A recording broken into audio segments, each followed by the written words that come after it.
Thank you all for joining me. We left off where Job, he has lost all of his livestock, all of his substance, as the King James calls it. He has lost even his 7 sons and 3 daughters. Satan has we went over all of it. It's just so crushing what has happened to Job already. And now we come to this. Again, there was a day when the sons of God came to present themselves before the Lord, and Satan came also among them to present himself before the Lord. Satan is again attempting to prove that Job's love for God to be fickle and contingent upon God's blessings, yet he still has his health. He still has his wife. And even though you cannot replace a child, you can have more children, and he could still build up his substance. But Satan says, okay, let me strike his health. And basically it's physically torturing him, not just mentally, not just emotionally as he has already done, but physically attacking him. And we see this evil scheme beginning at, once again, this heavenly assembly, if you will. Is it not possible that it was at one of these heavenly assemblies that Zechariah's vision of Joshua, the high priest, was related? So once again, Satan, he appears to present himself before the Lord. And the Lord said unto Satan, From whence comest thou?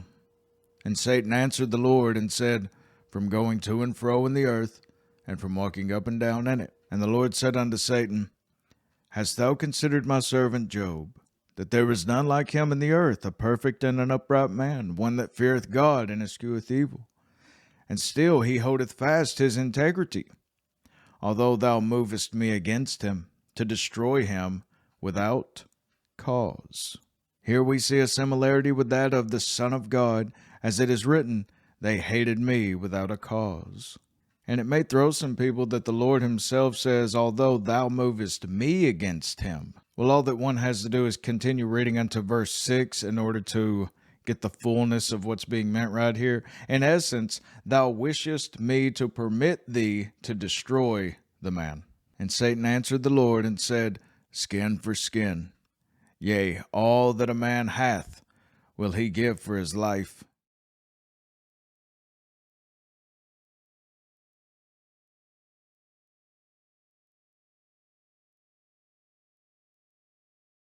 But put forth thine hand now, and touch his bone and his flesh, and he will curse thee to thy face. And yet another similarity is presented here. Satan believes that even the most upright man, such as Job, will abandon service to God if faced with the loss of his own life. Ultimately, loving themselves above God is what he's thinking. But it saith of Christ that he loved until the end. And we, the children of God, are to be transformed into the image of the Son. And the Lord said unto Satan, Behold, he is in thine hand, but save his life. Notice, he is in thine hand. So once again, Satan is the one wanting to destroy him. But he's not allowed to kill him. So basically, Satan is allowed to press Job health-wise to the point of almost dying. And we see in the dialogue later on that Job wants to die. So went Satan forth from the presence of the Lord, and smote Job with sore boils from the sole of his foot unto his crown.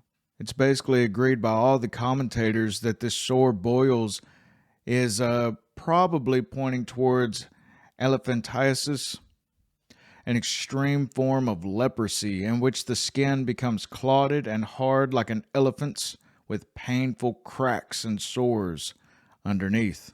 And Job took him a potsherd to scrape himself withal, and he sat down among the ashes. See, now this is just another indicator that it may have been related to leprosy, because he would have separated himself unto the ash pile or the dunghill outside of the city, away from everyone, because they would have thought it to be contagious. The disease was very grievous.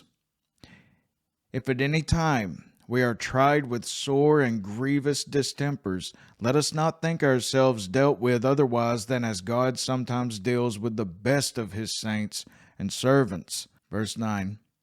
Then said his wife unto him, Dost thou still retain thine integrity? Curse God and die. Notice his wife is still alive, the closest one to him, the one in whom should be encouraging him the most, tells him, curse God and die.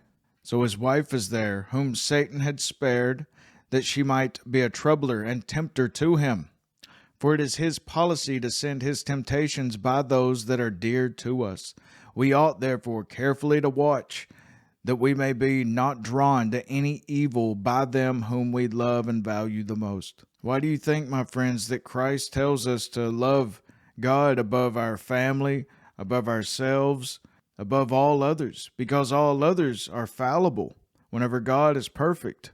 Just as Eve was used against Adam, as Potiphar's wife against Joseph, as Delilah against Samson, Satan has seemingly always thought the use of the opposite sex to be the surefire undoing of God's saints. But why does she have this response to Job's grief? Surely she's grieving right along with him, maybe even more so if possible, and she's angry. But the commentators believe that she may have been a pagan of sorts. That's not out of the realm of possibility. If you'll remember Jacob, he loved Rachel, but Rachel, she took some of the little teraphim, the little idols, out of Laban's storage with her on their journey back. So it's not out of the realm. And this is the way that pagans responded to their gods.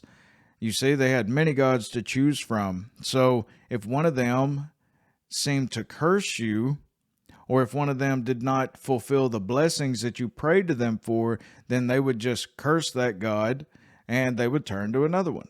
They had many options. Whereas we, like Job, are all different from pagans. We stay with our God. He has a far greater plan. So his wife says, curse God and die. But Job said unto her, Thou speakest as one of the foolish women speaketh. What? Shall we receive good at the hand of God, and shall we not receive evil? In all this did not Job sin with his lips.